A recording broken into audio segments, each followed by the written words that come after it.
โอเคพี่โอสวัสดีครับ สวัสดีค่ะ Thank you so much for coming on for the third time now.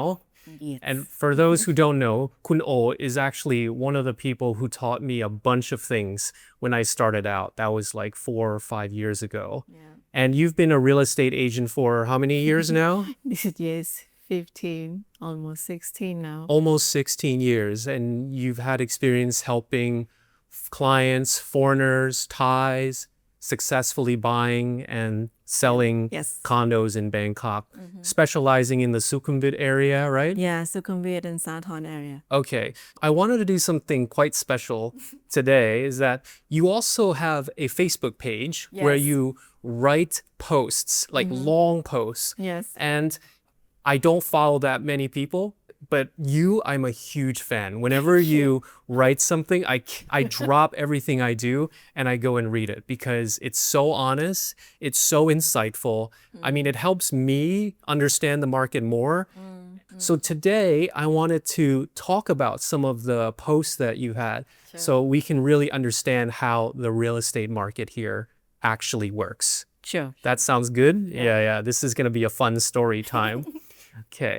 And I'll link to her Facebook page in the video description.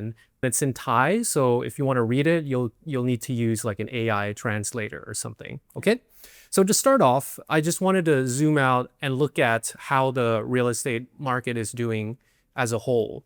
So based on what I've seen, maybe you can give me more insights too, is what I've seen based on the REIC, last year, property sales in Thailand was one of the worst in maybe a decade.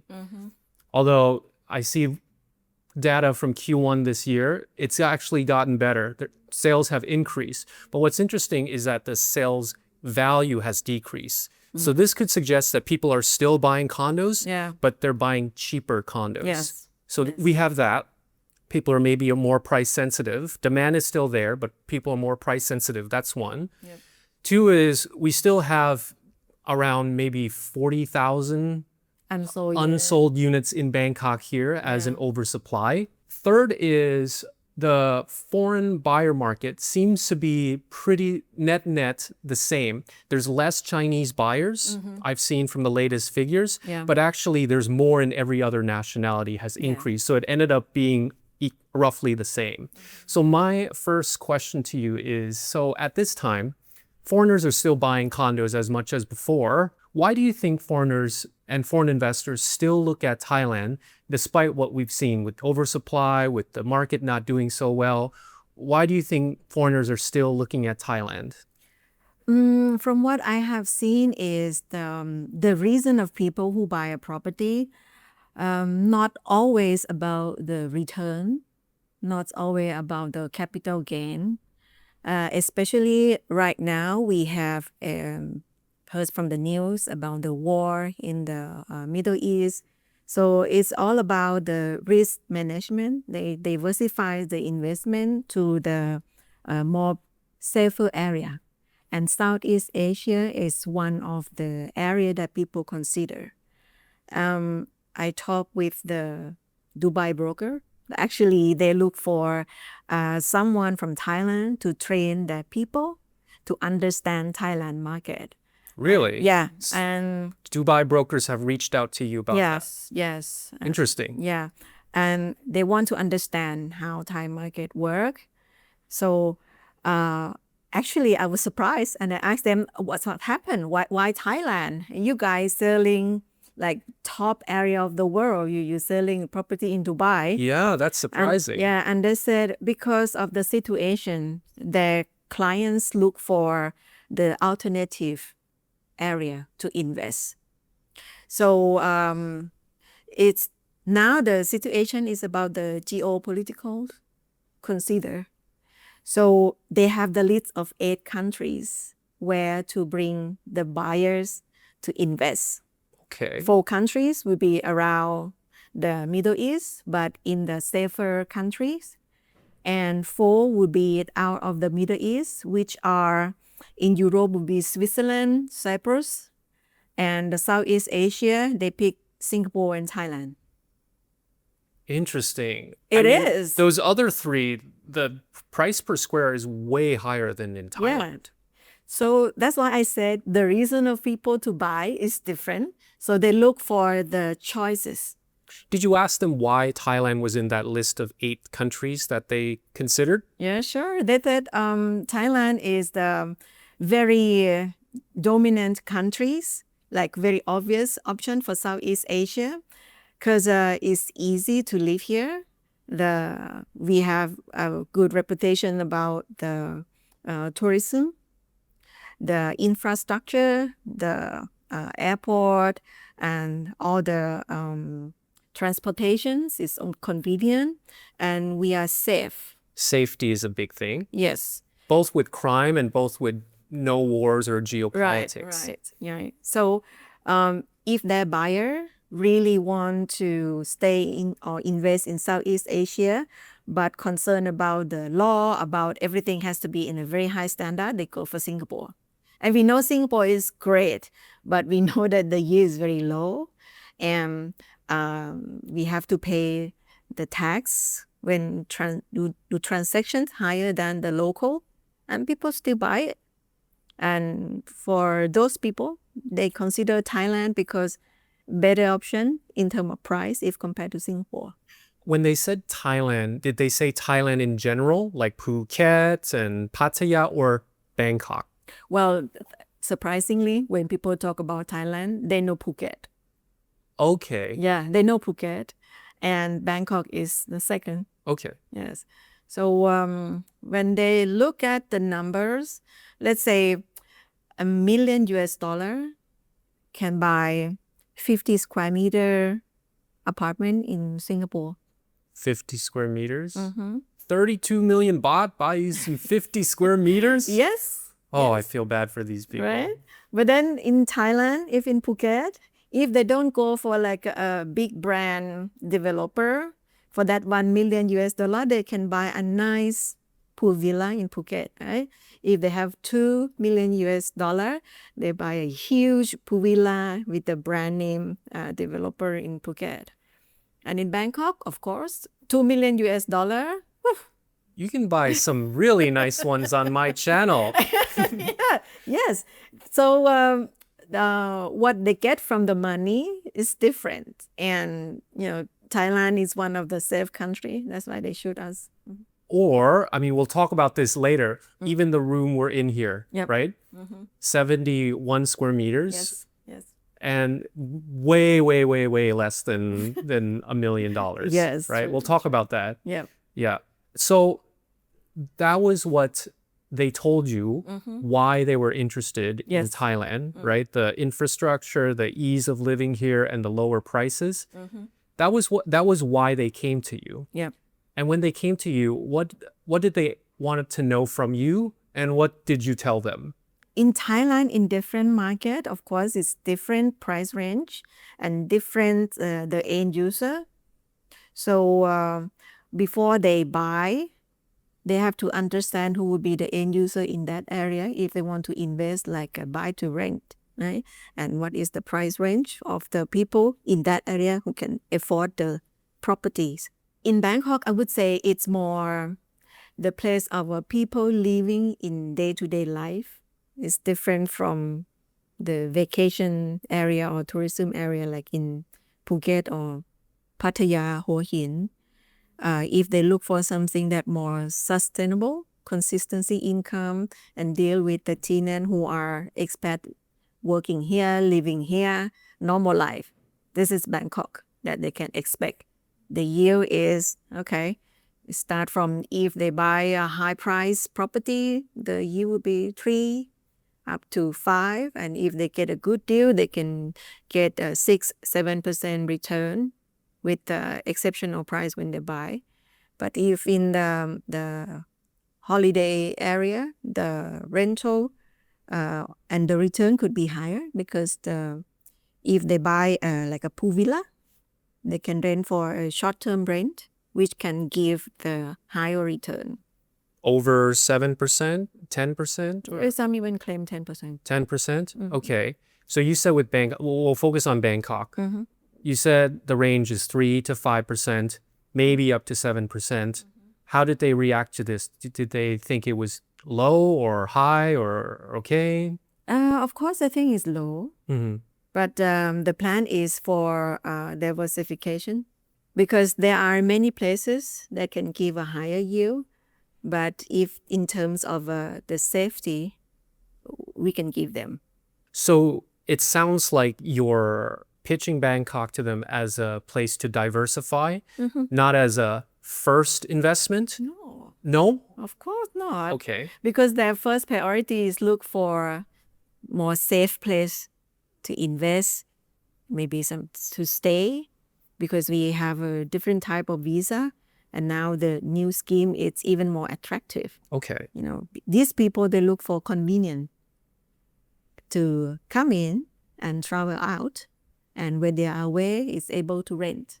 So if someone were to ask you, like not just someone from Dubai, just a potential client, if they ask you about the Bangkok condo market, what would you tell them in terms of things like price appreciation or ease of reselling?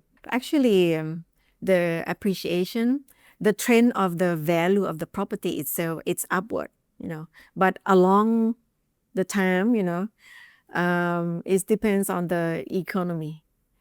It could be go up and down, depends. You know. And these 4 or 5 years, the market is not that great. So when they want to exit, maybe price is not that nice like they expect. And many investors, they prefer to keep longer term. Only some that they really need to exit. So they exit and have to accept whatever the buyer could buy. Yeah. I mean, you've been in this industry longer than me, but from my impression is whenever I talk to people who've owned their condos for a very long time, if they want to sell it, they'd be making money. They're at a point where they'd be profitable, right? But I see a lot of people who bought it and maybe, I don't know, regretted it or suddenly had cash flow issues and it's only been 1 or 2 years to sell. They're, especially now, they're really disappointed by the market prices. Yes. So that's what I've noticed. Is that what you noticed too? Yes, and when people buy, mostly if they are like a first time buying in Thailand, they go for the small unit. And we all know that we have plenty of small unit, right? And it's already difficult to exit anyway. And many, Because of competition, right? yeah, like if 1,000 of the units in this project, majority are small. And if you want to exit, you have to compete with your neighbor. And in the same junction, how many projects around? Same size, similar price. And those also the competitors. Very true. My impression is Bangkok, at least in the past 3 to 5 years, is not an easy buy and flip market. Never. No. No. But it's something that you invest here because you want to diversify, you want to have a life here. You're okay with, you don't want to be paying rent all the time. You want to actually own the place that you live in. And you plan to hold it 5, 10, 15 years. Yes. And that's when you do see the long-term price appreciation. Is my impression sound realistic to you? Yeah, they are. Like, for example, if the owner that own a very old condo, let's say 30 years old building, some of them own since the beginning, they bought that time was like 30,000 baht per square meter. Now they sell 90,000. Yeah. So it's three times. Good. And and throughout that whole time, they were not paying rent. They had a house that they could use to do whatever, home office or whatever, and raise their kids, and they can renovate the way they want to. So before we move on, I want to ask about this market here. You said we're not in a good time at the moment. Would you say it's a buyer's market, or still we should be careful? In general, it looks like that is a buyer market. But even when you said it's buyer market, what you buy, you have to do a due diligence and you have to make sure that you buy the right properties. We will do that. That's the next question. But I want to ask even more about that, about the buyer's market thing, is that recently I've seen a lot of discounts. Like on the surface, when you see all these developers advertising condos, they put the price way up here. Like it seems like asking prices are still at all-time highs. But behind the scenes with the clients that my team have dealt with that have closed deals, they've been a lot lower behind the scenes. They were trying to not reveal this, that in the end, the closing price is way down from the asking price. Has that been your experience too?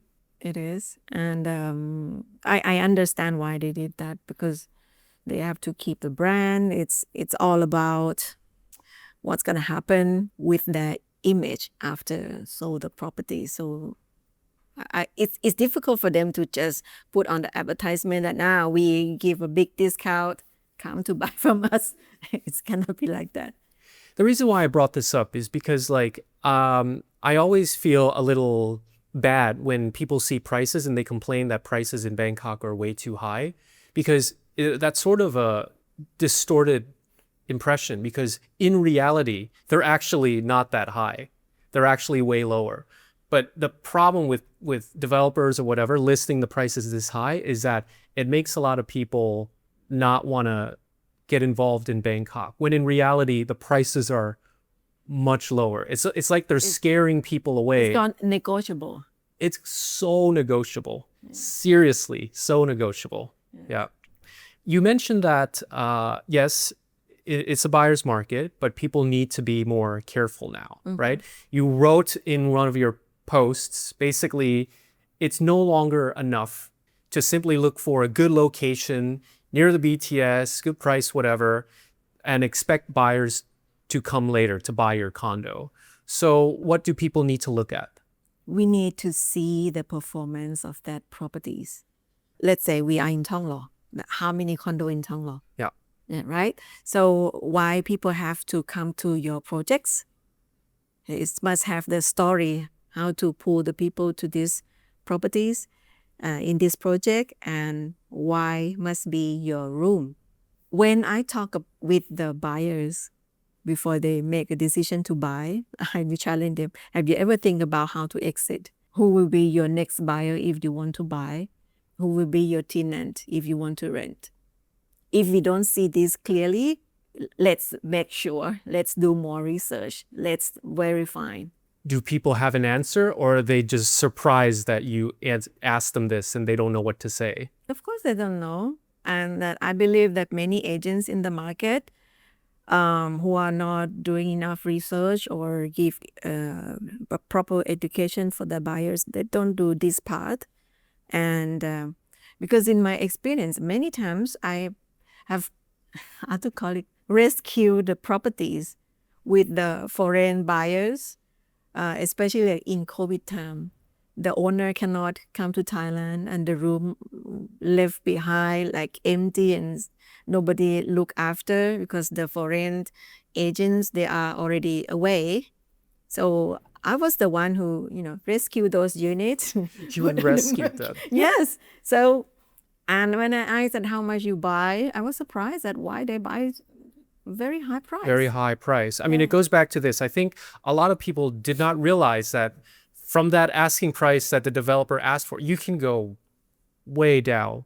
Some maybe did not know that. No, they didn't know. And to the safe side to expect what you will get when you buy is check the rental market. How much this unit in the market will be rent out. And then you calculate back how much you should buy from. Now, this sounds like you're giving this advice to people who bought to invest in to rent out. Does this advice also apply to people that buy to live in?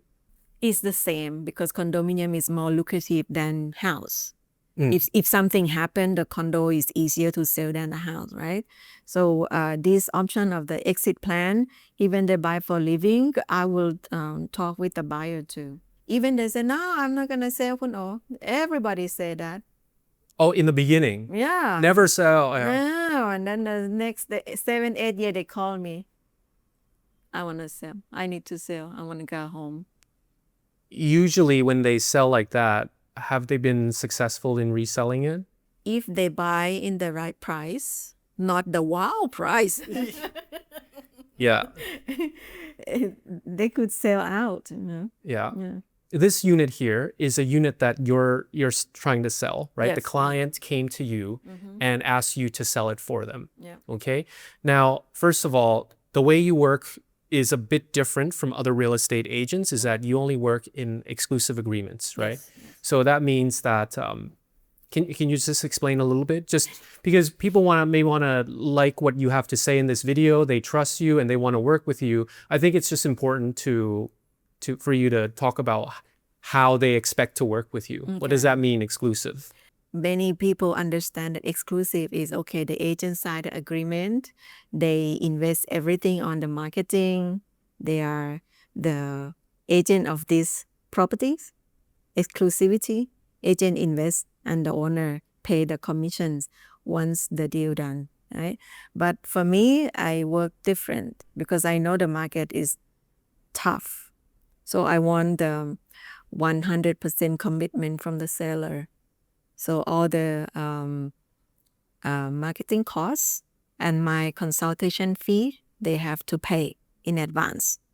So then I will manage the budget, make sure that every single baht go to the right direction, and every leads will be taken care of 100%, and I will be stand on that side 100%.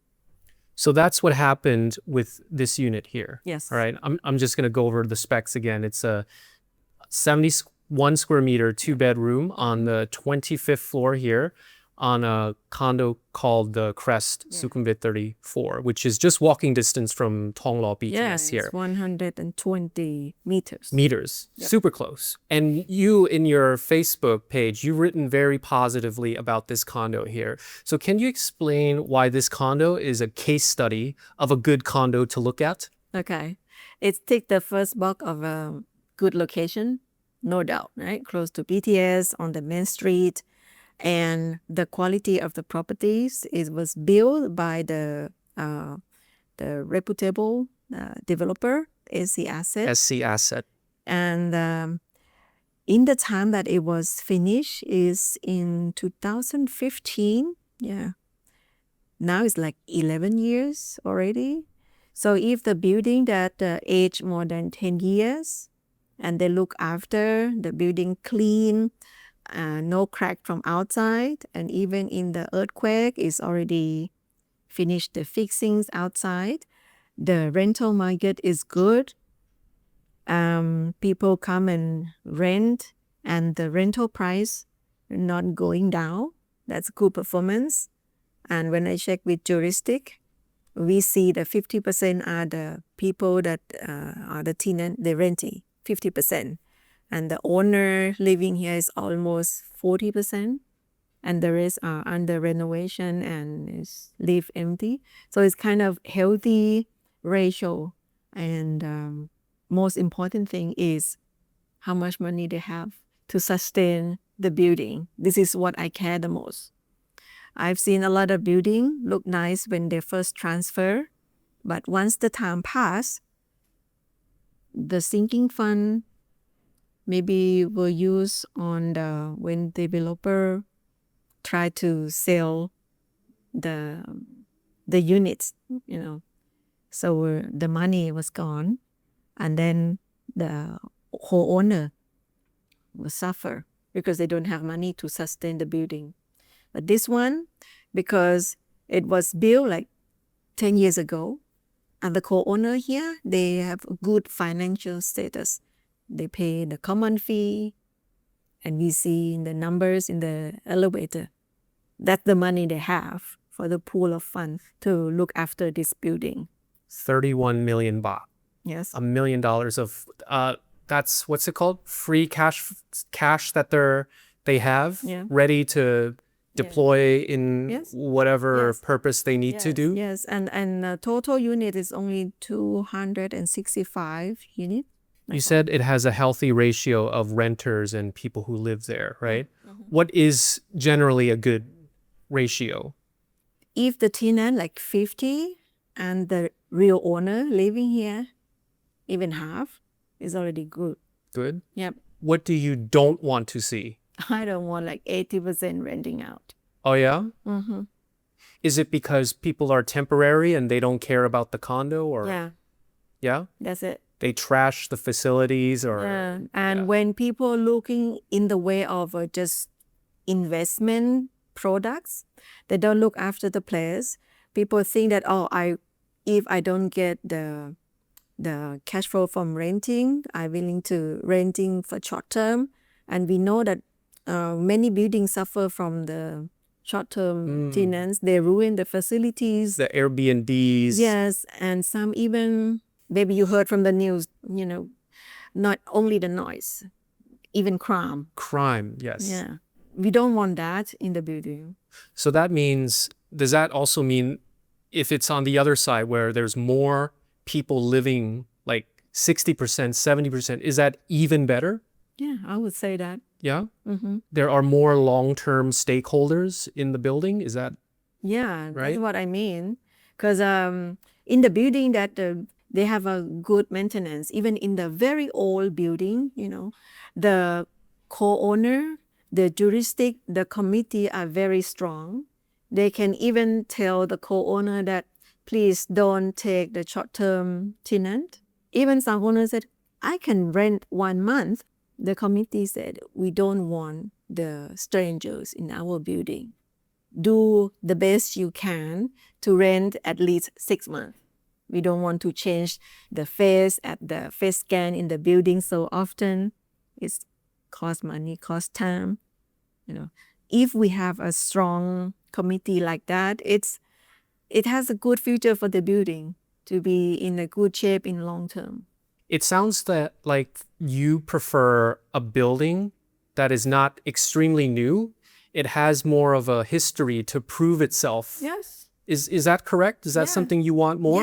Yes, of course. When you first came into this building, it's not that wow because it's already been here for like 10 years, right? It's different from all the magnificent buildings that you have been. It's different. But this is the real place that people stay, real place that renting out, you can see the track record, how many years back, the rental price.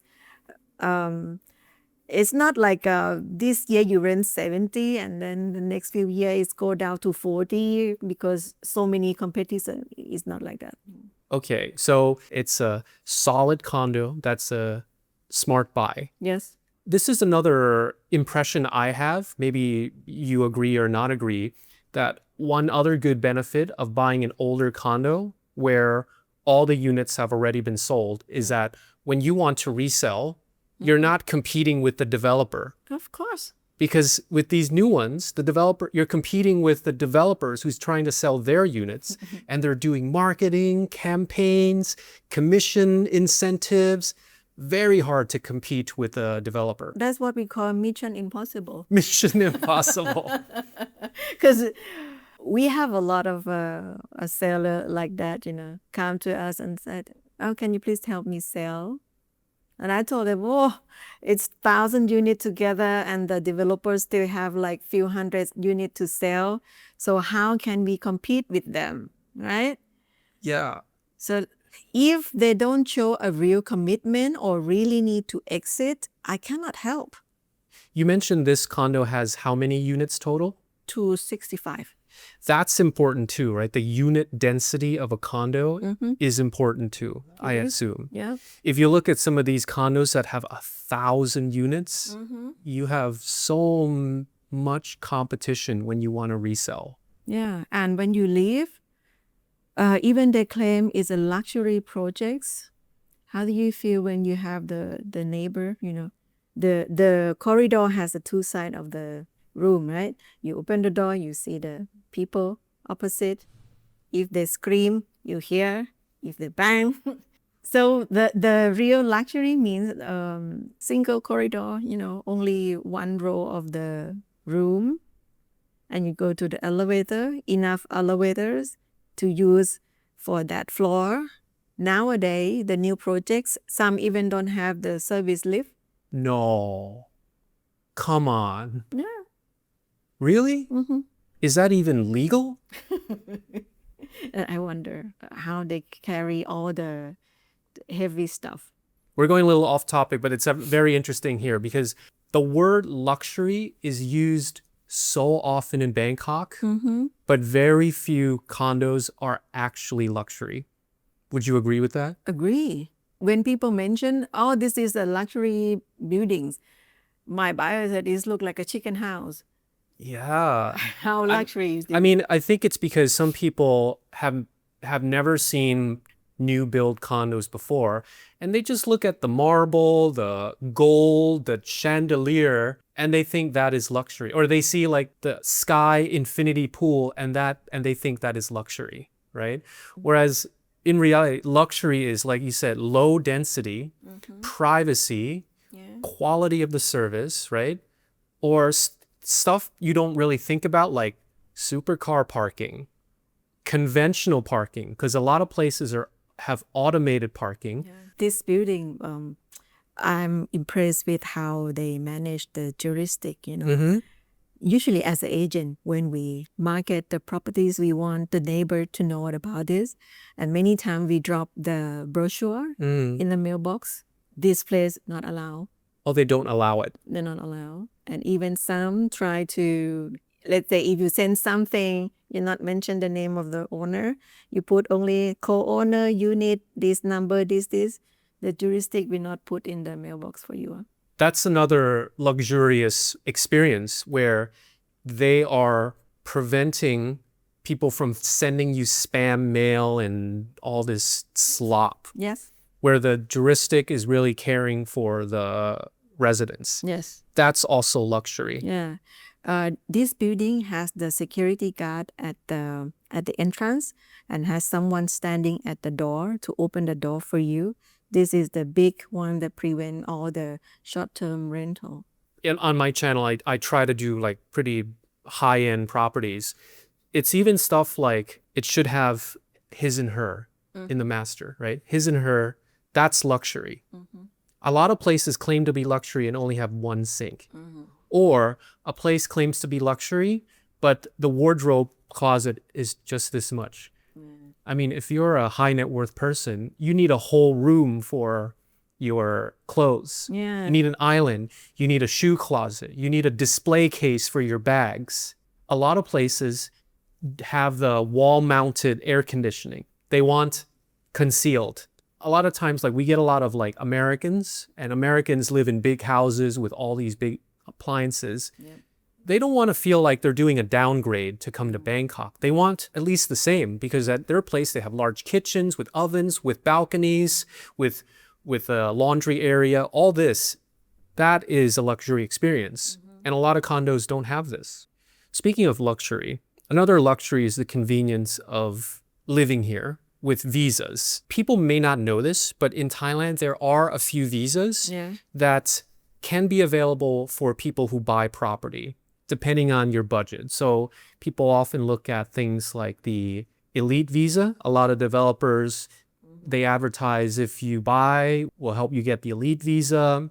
If you buy over a certain amount, you can qualify for the long-term resident visa. That's a big one. You get benefits like you don't have to do 90-day reporting. You get exemption on taxes on your overseas income. That's huge.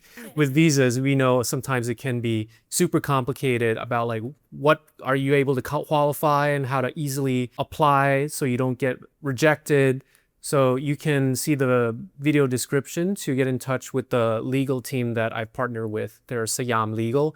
They have 20 years of experience and they have thousands of success stories, and you can get in touch via the link I put in for a free consultation on which visa you want to qualify for. And then if you've decided on something, then we can move forward with that. So, okay, I got to plug something. So moving on to condos again. So when an owner asks, how long will it take to sell my unit? What do you look at in order to give them an answer? I have the framework to work with the properties. So I check two numbers. First of all, I check the turnover rate for that building to check it's like a healthy check for the projects, how the market is moved in this building. In each year, supposed to have a 5% turnover rate for that building to show that this place, this market specifically, has the changing of a buy and sell. It should not less than 5%. Meaning if a condo has 100 units in that year, Yeah. you should see around 5 units Yeah. transferring. Yeah, around 5 units. That's healthy. Yeah, healthy. Is higher better? If higher, you have to check why is higher. Because if normal is 5, but then suddenly it's 20, you need to check what's going on, why people want to move out. Oh, right. Are there anything's not right happening here? And low might mean no one can sell. It means the owner may happy to hold, not leak out to sell, or they put in the market in a too high price. Low actually could mean a good thing or a bad thing. Yeah. Could mean good means everyone's happy, no one wants to sell, Right. or people want to sell but they cannot sell. Mm-hmm. So you say around 5% is a sweet spot to look at? Yes. Okay. So you look at that. What else do you look The at? turnover rate, and then now I look at the absorption rate. Usually in the new projects, they measure the absorption rate in monthly to see that how many units will sell in these properties or in the location. They check every month. But in the condominium, it's not that fast, especially in the resale market. I would check in each year the absorption rate is how much. We check with the how many active listing of that properties are in the market. Let's say if total are 100 and we have 10 units, the real unit that list on the properties. You mean real active listings? Yes. This is a big problem with the Thai real estate market. If you look at real estate listing sites, you search for a condo, you might see a bunch of listings and you might think that, oh, everyone wants to sell. But in reality, they might be dead listings or duplicate listings. Mm-hmm. You have to check how many are actually active, and they may be way less than the total listings you see. Is that right? Yes. Let's say if this building has 100 units and 10 are on the market as an active listing, and you check that last year there were only 2 units sold. So if you want to sell your properties, you will be one of the 2 that sold this year because you want money this year, right? But if you place the wrong price, you are doing the charity for the neighbor. You let them cut your queue. Because when you place the wrong price too high, you help people sell faster. Yeah, because you're not competing with them anymore. Right. Yeah, you say, you're telling them, go ahead, sell it first at your low price while I'm going to be up here. Yes. So that's what you look at when people ask you, like, how long is it going to take? Yes. So if I see that, okay, this is 10 units active listing, 2 are lower, it looks like they can sell this year, but you are on the 6 or 7, see you next 3 years. Yeah. Right. And I assume you probably worked with clients who are at 8 or 9 or 10 in the queue. Yeah. So we go on to the next post that a bit spicy because a lot of owners, I assume, they give their unit, usually when they want to sell, a lot of people, they just send the unit to as many agents as possible, right? Yeah. They to list it on every single website, and they think this is the way to maximize the exposure and that eventually someone will find it, right? But you've had cases where the property was all over the place for years and never sell, but then you were able to sell them sooner when you were taking care of that. So can you tell us about what happened here? Everybody thinks if they have enough exposure, the property will sell, right? But exposure is just part of the factor. The real factor is price and exposure, and you must be consistent to push the properties to present in the right buyer. So if you want to sell a properties, you must have someone dedicated to make sure that your property go to the right buyer all the times. All the times mean if use the web portals, must make sure that it's always on the first page. It's always on the first page of Google, first page of all the web portals, which this require the investment, require the dedication. When I take the exclusive listing, it's like my baby. Morning check, evening check, Yeah. and then the statistics, the dashboard will show if our strategy are correct. We will get the call, we will get the VV. Yeah. You wrote about a case study where one property was spamming the market for 3 years and could not sell, and finally came to you and you signed an exclusive agreement with them to help them sell. Could you just give us the story a little bit about what they were doing wrong, and then what did you do right for them to help them sell? Okay, first of all, what they did wrong is they put the wrong price. Meaning too high? Yeah, too high. So I kept what's happening in the portal to the owner. Then they realized that, okay, they put the wrong price.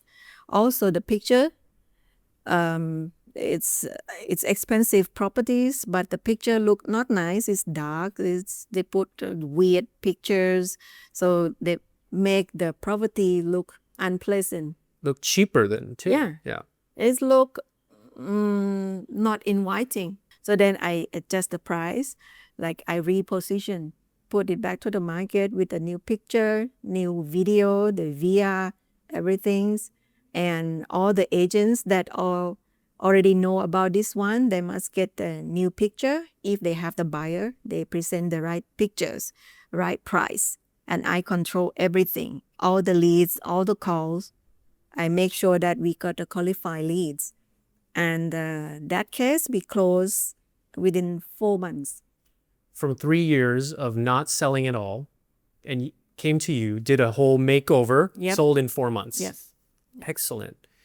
Another thing is, like, when the price is good and the pictures are good, and when those things are in place and you send it to agents, it makes them want to sell it too, because it's something attractive to present to their clients. Yes. If you send them an overpriced place with terrible photos, it makes it embarrassing for the agent to pitch to their clients, right? Because it's like, why are you showing me this? So doing that also makes it easier to sell, because it makes the job of the agent easier as well. Yes, because majority of the agents in the market are the buyer agents. Yeah. They work at the buyer side. Their game is quick, fast, show as many as they can. Yeah. And then the buyer make decision, and then they get commission. So me as a listing agent, I have to make sure that my picture are nice, the price is easier, and they talk with me who experience and understand the agent. Because the mindset of the seller, the property owner, and the agent, they are the gap in between. If the one that's super fast talking with the conservative Thai owner, the deal will not happen. But they have me in between, so I have to help the agents, even qualify the leads. Help them for the put the negotiation, how to deal with the seller, and even sometimes how to deal with their buyers. Yeah, you become a bridge between maybe the egos or the personalities or something like that, right? Yeah, and because the owner, they are the business people, they're good at that business. But the marketing and dealing with agents is me, it's my job. So when you work with seller clients, right, sometimes you tell them first that your style is very direct, very cutthroat, and sometimes they may not like what you have to say, but you give them results. So can you give me some examples about how you work with clients in this direct, cutthroat way? Actually, I grew up in the Thai culture, and we believe that nice is the number one. We have to be nice, right? But from what I learned is nice is not enough to give a result. My background as a nurse, I've been in the Army nurse for more than 10 years before I moved to be a real estate agent. One day I got a call from my own father. He said he has a diabetes. When I work as a real estate agent already, he said, I've got a diabetes. I don't want to rely on the medications and the injection for the rest of my life. I feel no value. I don't want to be a weak man. Mm. And he been a strong man for the family for the rest of my life, right? I understand how he feels. Like it's already broke my heart to see my dad be in that position, because he feel that he's losing himself. Mm. It's not about a nurse talking with the patients that you have to inject the insulin, you have to take the pill. How can I take him to walk with me to cross this bridge to the other side of the quality of life, right? When he hold back with his personality and the self that I'm important, I'm strong. That day I told him that it's not the medication not make you weak. It's give you time to see your grandson grow up, to see all your children success. And he said, let's do it. That moment, it's changed my life, how to deal with the seller and the buyer, because I understand that people, when they show the emotion, when they heard about the numbers or whatever, it's not only about the numbers. It affects them as a person. So when I talk with them, I have to understand this human as a human. And when I said direct, mean direct that this bad news go to them fast enough and not create a chronic pain. They can yelling at me, they can scream to me with 3 languages. It's okay. But we see the same truth, not sugarcoat. And the sugarcoat is prolong the pain and not give the result. That's why I prefer to talk directly when things happen, when the price is not right. So what are some common things that you have had to tell your clients directly that's bad news? First bad news is we put the wrong price. Meaning the price is too high. Yeah. You have to discount. Yes. The people who overpaid in the beginning, they got the marketing, they saw the asking price from the developer, and they thought that they could not negotiate it lower. So they bought it at a high price. And this is one of the things you've had to tell them, right? Yes, we must go by the market. Market means the feedback from the buyer. We start with something above 10 million. But when we do marketing, we get the visitor that they expect the same thing, below 10, below 10, below 10. It's enough evidence to adjust the price and close the deal with the right price of the market at the moment. Meaning you might think that 10 is fair, but if people keep coming in 8, 8.5, 9, 8.5, maybe you need to just ask yourself, let's just do 8 and close it. But luckily that one not 8. Luckily. But yeah, when we decide to sell, I cannot commit that it's going to be a good price or the price that you feel good about it.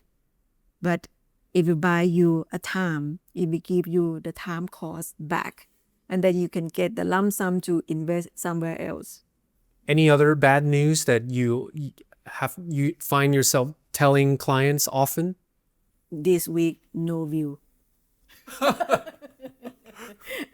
Right? Because I have the timeline to tell that, okay, if we launch and within 2 weeks, no views, we have to adjust the price.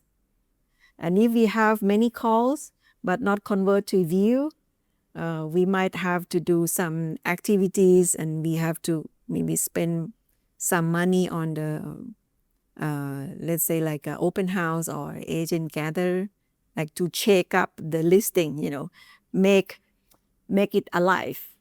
That's the pay more. It's also the bad news, right? And you say that sometimes the clients yell at you in 3 languages.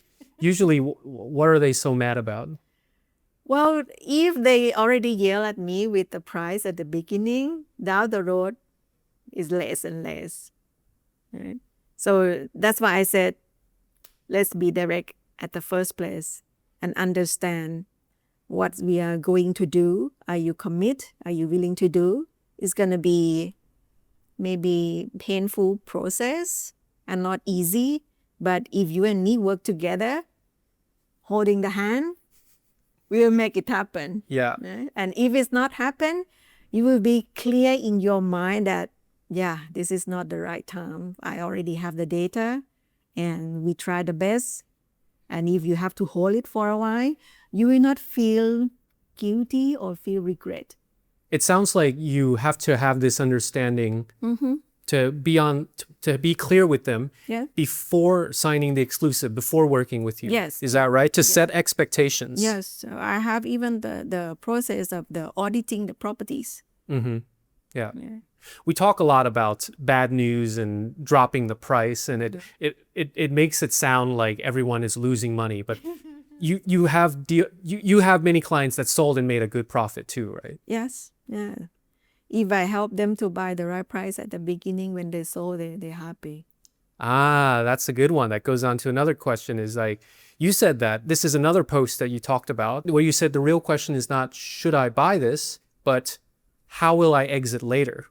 That was one really nice post that you wrote about. Can you talk more about this? That's also the reason why lately I don't bring more buyers to the new projects, because these need a lot of time and a lot of work to verify that which one is the good properties and if we really buy in the right price.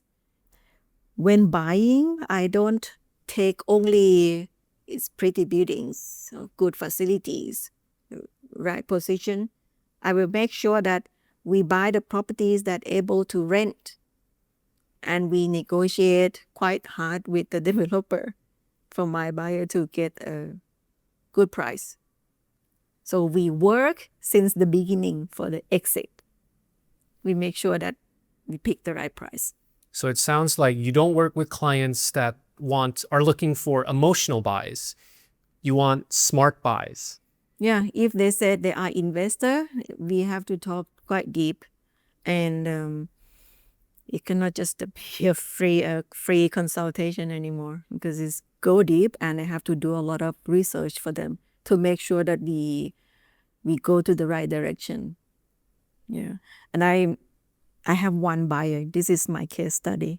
A Thai buyer came to me and asked me to be like a second opinion to make sure that she's buying the right properties. This person already checked in the market. She has what she wants. She like 99.99% to put the money. But when she found my page, she want my opinion if she are going to do the right thing. So I audit the property for her, everything. I show the price, location, competitions. And she said, I like it. I want to take. Until what I found is it was in the fact sheet of that properties, which show in the developer website, not what she got. She got from someone that want to sell before transfer. So she doesn't have the fact sheet. I found out that project has the road to the projects is not a public road. In Thai we call Para Jamyom. And it was written in the fact sheet with the 2 millimeters letters with the 2 stars. Very small asterisk. Yeah. And I found it and I told her. She said, this is unacceptable. Yeah. I cannot take this one. And so you saved her from that, what could have been a malinvestment. yeah. a mistake. Yes. Kun O, this has been amazing. I mean, we can go on and on and on. And I look forward to reading more of your Facebook posts. Sure. Yeah. Thank you so much, Kun O. Very welcome.